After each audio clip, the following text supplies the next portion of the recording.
Alice. Alice au pays des merveilles, vous connaissez. Aujourd'hui, on plonge dans le terrier du lapin blanc et je vous emmène dans l'univers de Lewis Carroll. Ce n'est pas seulement celui des chats souriants et des reines de cœur, non. On va explorer comment l'auteur de ce conte absurde a glissé des aspects mathématiques dans son récit. Car oui, derrière l'écrivain de récits fantastiques se cache une âme de matheux. Suivez-moi dans ce voyage où les bons mots et la logique se croisent à chaque page. Suivez-moi et bienvenue sur Math en tête.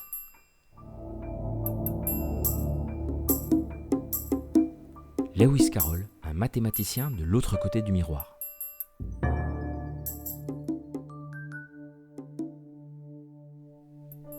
Lewis Carroll, de son vrai nom Charles Ludwig Dodgson, naît le 27 janvier 1832 à Daresbury, dans le Cheshire, en Angleterre. Il est le troisième d'une fratrie de 11 enfants dans une famille de pasteurs anglicans. Enfant curieux, imaginatif, il s'amuse à inventer des histoires, des journaux familiaux et de petits spectacles pour ses frères et sœurs, a un goût du jeu et de la mise en scène qui ne le quittera jamais. Après des études à l'école publique, il entre en 1851 au Christ Church College d'Oxford, où il étudie les mathématiques. Élève brillant, il y reste comme enseignant et devient un membre à part entière du collège. Ordonné diacre en 1861, la famille, il ne poursuivra pas la prêtrise, préférant la vie intellectuelle et artistique d'Oxford. Ses travaux en maths portent surtout sur la logique, l'algèbre et la géométrie, avec un intérêt particulier pour les fondements du raisonnement mathématique. D'ailleurs, il a publié plusieurs ouvrages pédagogiques et de logique, comme Euclid and His Modern Rivals en 1879, où il défend le fameux élément d'Euclide face aux méthodes modernes, et Symbolic Logic en 1896, un manuel sur la logique symbolique, précurseur des approches de la logique mathématique du XXe siècle. Il s'intéressait aussi aux énigmes logiques et aux problèmes combinatoires qu'il présentait sous forme de jeux ou de casse-tête, à la frontière entre rigueur mathématique et divertissement intellectuel.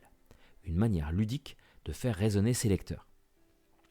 Petit point qui peut avoir son importance.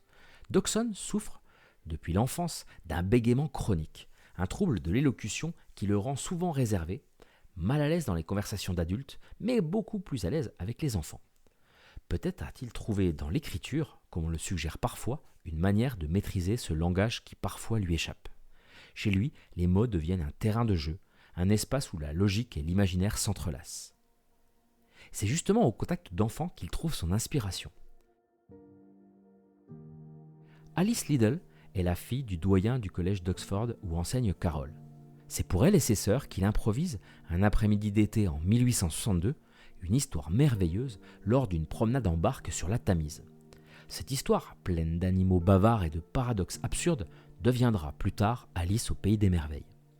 Lorsqu'il décide de publier le texte en 1865, il choisit un pseudonyme, Lewis Carroll, formé à partir de la traduction latine et inversée de ses prénoms, Ludwig, qui devient Ludovicus, transformé en Lewis, et Charles devient Carolus, soit Carroll. Ce nom d'auteur lui permet de séparer sa vie universitaire sérieuse d'enseignant et sa vie littéraire plus fantaisiste. Ainsi, Lewis Carroll est à la fois mathématicien rigoureux à Oxford et inventeur d'un monde merveilleux où la logique se plie aux caprices de l'imaginaire. Un homme qui, bégayant dans la vie, a su faire chanter les mots dans la littérature. Ce mélange d'exactitude mathématique et d'imaginaire débridé fait de Lewis Carroll un auteur unique, un homme de science, mais aussi un véritable magicien des mots et des idées. Les aventures d'Alice au pays des merveilles a d'ailleurs fait l'objet d'une suite de l'autre côté du miroir en 1871. Aux commandes, toujours Lewis Carroll bien sûr. Mais comment les maths se manifestent dans Alice au pays des merveilles alors ? Allez hop, c'est parti. Alice dans les méandres de la logique, des maths cachées dans les mots. Les aventures d'Alice au pays des merveilles n'est pas le conte absurde sans fondement que l'on pourrait croire. C'est une véritable exploration de concepts mathématiques à travers le prisme de l'imaginaire. Et oui, si on y regarde d'un peu plus près, le livre regorge de notions de maths déguisées en absurdité et en jeux de mots. Chaque épisode dans l'histoire d'Alice, aussi farfelu soit-il, cache une certaine logique. Alors, petit florilège non exhaustif. Voyons un peu. 4 x 5 font 12, 4 x 6 font 13 et 4 x 7 font... Oh mon Dieu, jamais je n'arriverai jusqu'à 20 à cette allure. On peut voir ici un clin d'œil au système numérique non décimaux, qui ne suivent donc pas notre bonne vieille base 10 habituelle. Par exemple, en base 6, 4 fois 5 ne ferait pas 20 mais 12. Bah oui, 20 c'est 12 en base 6. En revanche, le 13 du 4 fois 6 donne 21 en base 6 et non 24.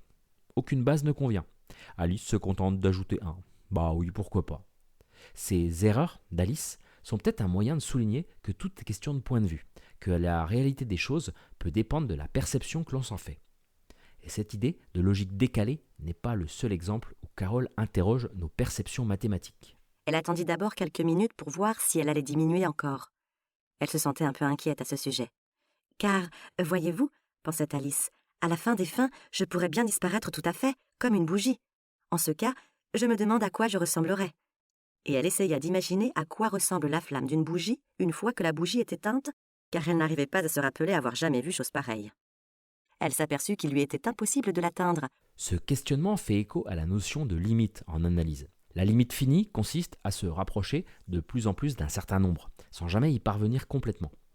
Imaginons que, à chaque gorgée, Alice devienne de plus en plus petite, mais qu'elle n'atteigne jamais la taille 0. C'est exactement le principe de la limite en maths. Un horizon inaccessible qui recule à chaque pas, une approximation infinie d'une valeur sans jamais l'atteindre véritablement. Ça évoque aussi le paradoxe de Zénon sur Achille et la tortue. Jamais Achille ne pourra rattraper une tortue si elle a un peu d'avance, car à chaque fois qu'il atteint l'endroit où elle était précédemment, elle a légèrement progressé et n'est plus là. Et comment savez-vous que vous êtes fou ? Pour commencer, dit le chat, est-ce que tu m'accordes qu'un chien n'est pas fou ? Sans doute, Eh bien, vois-tu, continua le chat. tu remarqueras qu'un chien gronde lorsqu'il est en colère et remue la queue lorsqu'il est content. Or, moi, je gronde quand je suis content et je remue la queue quand je suis en colère. Donc, je suis fou. Nous sommes tous fous ici. Qui dit ça ? Un fou du coup ? Mais le fou est-il digne de foi ? Un paradoxe en soi. D'un point de vue mathématique, ce genre de phrase peut faire penser à une question plus profonde sur les systèmes logiques et les paradoxes. Et si, par ailleurs, ce sourire sans le chat était une métaphore de l'abstraction en tant que concept mathématique ? Un objet mathématique peut exister indépendamment de sa représentation concrète, tout comme le sourire du chat persiste sans la présence physique du chat, non ? Bah oui, vous savez qu'en maths, on travaille souvent avec des objets abstraits, des idées, des formules, qui n'ont pas besoin d'être ancrées dans une réalité physique pour exister. En ce cas, tu devrais dire ce que tu penses. Mais c'est ce que je fais, répondit Alice vivement. Du moins, je pense ce que je dis, et c'est la même chose, n'est-ce pas ? Mais pas du tout, s'exclama le chapelier. C'est comme si tu disais que je vois ce que je mange, c'est la même chose que je mange ce que je vois. C'est comme si tu disais, reprit le lièvre de Mars, que j'aime ce que j'ai, c'est la même chose que j'ai ce que j'aime. C'est comme si tu disais, ajouta le Loir, qui, semblait-il, parlait tout en dormant, que je respire quand je dors, c'est la même chose que je dors quand je respire. C'est bien la même chose pour toi, dit le chapelier au Loir. Ces phrases peuvent être interprétées à travers les notions logiques d'implication et de contraposé en mathématiques. En logique formelle, une implication se présente sous la forme si A, alors B. Mais la contraposée est aussi vraie. Si non B, alors non A. Exemple d'implication, si je suis français, alors je suis européen. Et sa contraposée, si je ne suis pas européen, alors je ne suis pas français. C'est comme si, dans leur conversation, le lièvre et le chapelier jonglaient avec ces relations logiques, montrant les subtilités du raisonnement formel. Ces jeux de logique nous montrent comment, à travers des paradoxes et des absurdités, Carole questionne les fondements de la pensée rationnelle. Vous n'avez qu'un anniversaire par an. Un anniversaire seulement par an. Oh, mais il y a 364 non-anniversaires. Aujourd'hui, nous fêtons un de cela. Alors, c'est aussi mon anniversaire aujourd'hui. Bien sûr. Oh, que le monde est petit, Dieu du ciel. Alors, dans ce cas, un joyeux anniversaire. À vous. Bon ok, là je triche légèrement car cette citation n'apparaît pas vraiment dans les aventures d'Alice au Pays des Merveilles, mais dans sa suite, De l'autre côté du miroir, passage qui a été popularisé par l'adaptation de Disney. Difficile ici de ne pas penser à la notion d'ensemble contraire, à barre, d'un ensemble A, celui constitué de tous les éléments qui n'appartiennent pas à A. Et de là à évoquer le paradoxe des anniversaires, il n'y a qu'un pas. Si vous voulez en savoir plus à ce sujet, rendez-vous à l'épisode 6 de la saison 3 de Maths en tête. Bon, des exemples comme ça, il y en a de nombreux autres. De la multiplication en base non décimale au paradoxe logique. Les aventures d'Alice au Pays des Merveilles nous invitent à penser les mathématiques sous un angle ludique et inattendu. Chaque phrase cache une structure logique, chaque jeu de mots est une porte vers des concepts mathématiques profonds. Car derrière son sourire malicieux, qui reste accroché dans les airs, l'auteur de romans à succès Lewis Carroll reste avant tout un grand et espiègle matheux.